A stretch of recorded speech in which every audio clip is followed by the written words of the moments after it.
Olá a todos, bem-vindos ao meu canal. Vou então neste vídeo fazer uma introdução ao movimento circular uniforme, isto dentro do tema da disciplina de Físico-Química do 11º ano no estudo do movimento. Quer dizer, eu vou neste vídeo aqui abordar algumas fórmulas e algumas ideias importantes que vocês terão que ter neste movimento circular uniforme.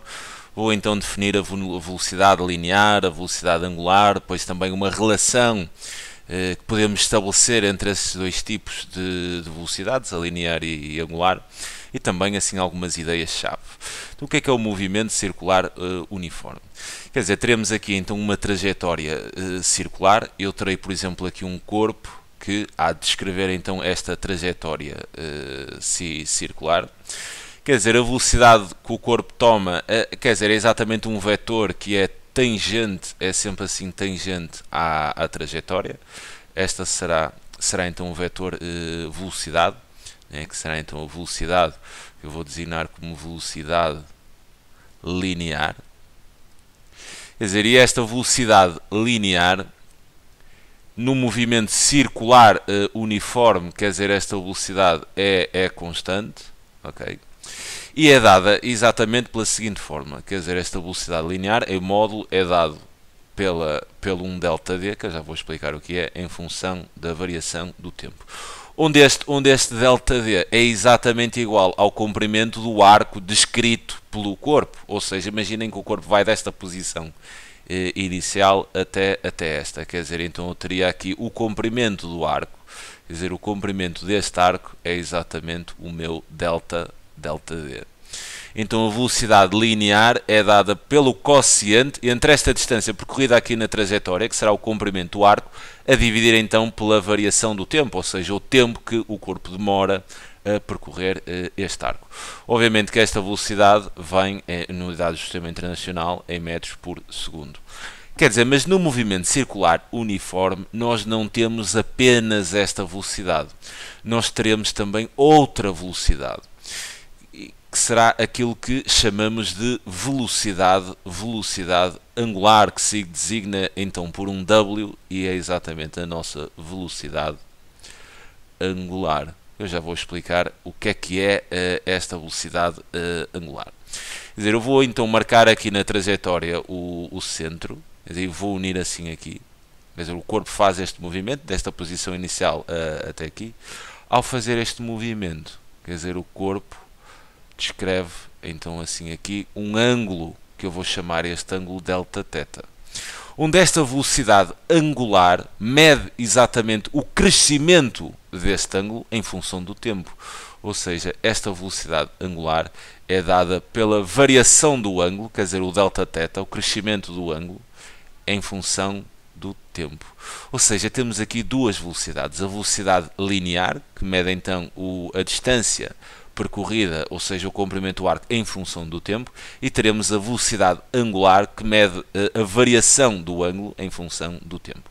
Esta velocidade angular vem em unidades radianos por segundo.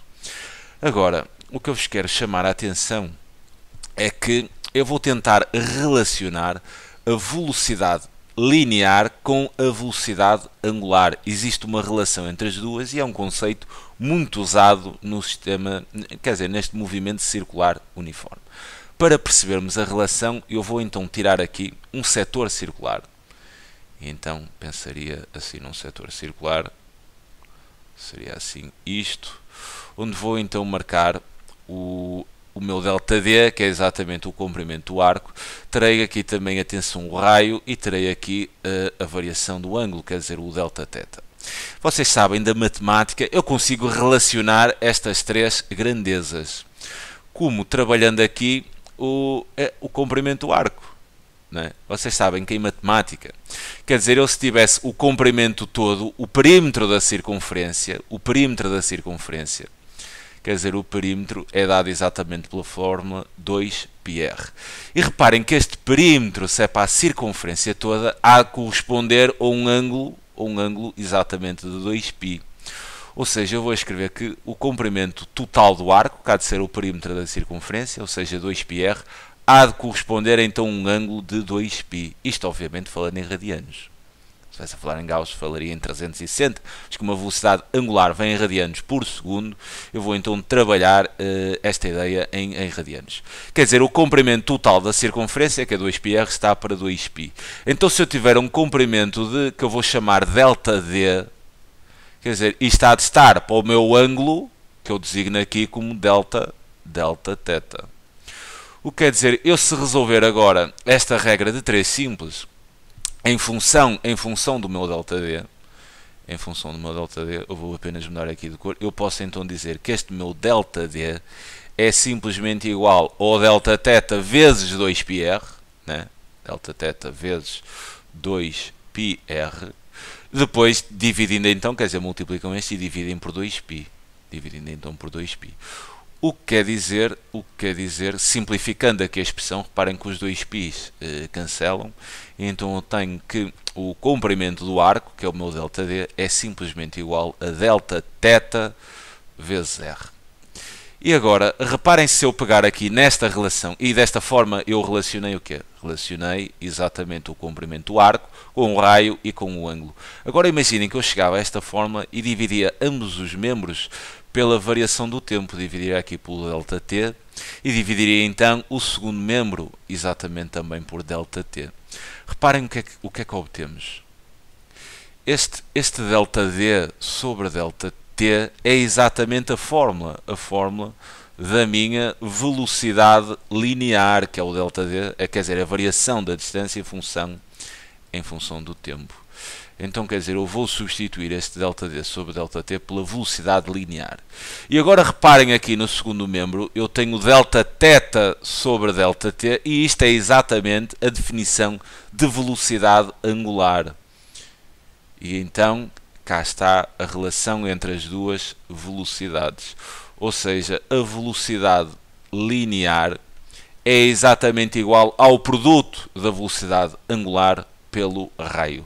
Quer dizer, analogamente, também posso criar aqui outra fórmula explicitando a velocidade angular, resolvendo isto em ordem à velocidade angular, dividiria então pelo raio ambos os membros e então ficaria que a velocidade angular também pode ser dada pela velocidade linear a dividir então pelo raio. Ok? E então tenho aqui duas formas, quer dizer, é a mesma, mas trabalhando aqui explicitando a velocidade linear, aqui explicitando a velocidade angular, mas tenho aqui duas fórmulas fundamentais no movimento circular uniforme que me relacionam exatamente a velocidade linear com a velocidade angular.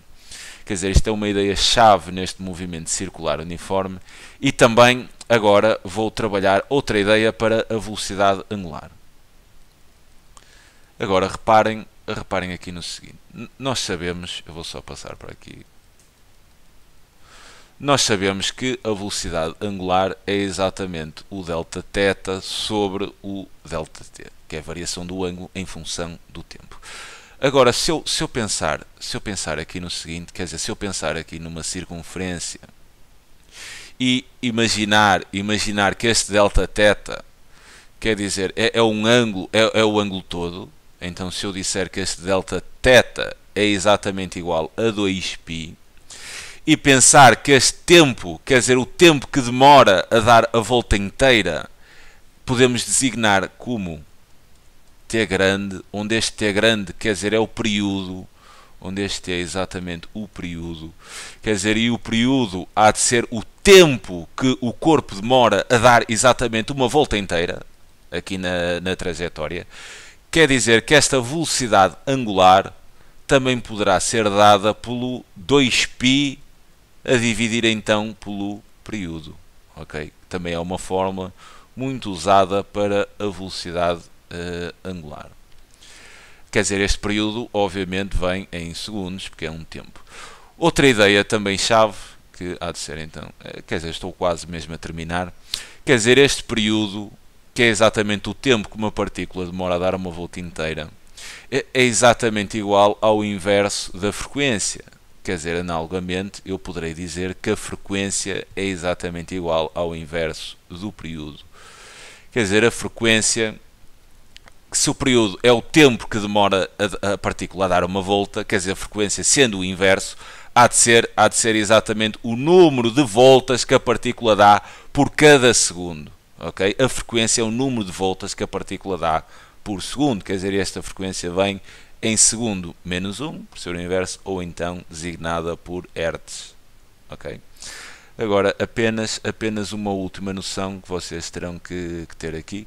Por exemplo, quer dizer, se tem assim um corpo, e vou apenas agora referir-me à aceleração adquirida pelo corpo. Você diz, essa velocidade é constante, não há aceleração. Pois, mas quer dizer, no movimento circular uniforme, a ideia é ligeiramente diferente. Quer dizer, este corpo tem aqui uma força que aponta para o centro da trajetória, que é designada então como uma força centrípeta. E esta força centrípeta tem uma aceleração que designamos por aceleração centrípeta. Esta aceleração centrípeta é dada pelo quociente entre o quadrado da velocidade linear e exatamente o raio da trajetória. Onde o raio da trajetória é exatamente o raio, quer dizer, é este raio, que vai do centro de gravidade do corpo até o centro da trajetória. Bem, e estas são então as ideias-chave do movimento circular uniforme. Quer dizer, onde esta força centrípeta, sendo exatamente a força resultante, quando esta força centrípeta é exatamente igual à força resultante, quer dizer, dissipando as forças, menosprezando as forças dissipativas, eu posso dizer então, sendo a força resultante e aplicando a segunda lei de Newton, aplicando aqui a segunda lei de Newton, eu poderei então dizer que se essa força resultante há de ser a massa vezes a aceleração, ou seja, esta força centrípeta há de ser a massa vezes a aceleração centrípeta. Esta aceleração é uma aceleração centrípeta, ou seja, podemos concluir que esta força centrípeta em módulo é dada pela massa vezes exatamente o quociente entre o quadrado da velocidade linear e o raio da trajetória. Quer dizer, estes são então os elementos-chave, as fórmulas e as ideias-chave que vocês terão de conhecer aqui assim de uma forma muito geral no movimento circular uniforme. Agora é uma questão mesmo de trabalhar com estas fórmulas, que farei então alguns exercícios nesse sentido. Fica então aqui a introdução ao movimento circular uniforme. São estas assim as fórmulas e os conceitos-chave que vocês terão de ter em conta na resolução dos exercícios práticos. Então desde já um grande abraço. Alguma questão podem colocar nos comentários no YouTube ou noutro sítio qualquer. Então fica aqui a introdução ao movimento circular uniforme. Bem, um abraço e até já.